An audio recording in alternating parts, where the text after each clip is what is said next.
Labas visiems, kas supranta lietuviškai. Pristatau projektą, kuris vadinasi Žmogus tai labai paprasta arba veika filosofija. Yra dvi pagrindinės priežastys, kodėl žmonių pasaulis klaiki vieta. Pirma, žinios. Antra, prasta žmonių kalba. Dažnai yra sakoma, kad visi žmonės yra lygus, bet europiečiai skiriasi nuo afrikiečių, amerikiečiai nuo azijiečių, skiriasi net skirtingų kaimų merginos. Visas tas skirtumas atsiranda dėl skirtingų žinių apie gyvenimą, papročius, tradicijas, išmokintą bendravimą.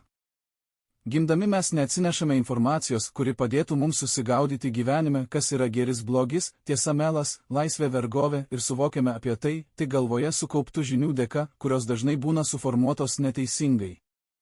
Tos žinios tai blogų žmonių manipulacijos ir propagandos rezultatas.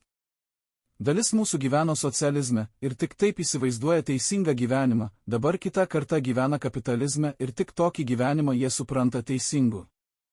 Labai gaila, bet mes negauname žinių, kurios padėtų suprasti, koks turi būti mūsų tobulas gyvenimas, kurio turėtume siekti, todėl ir gyvename beprotnamyje.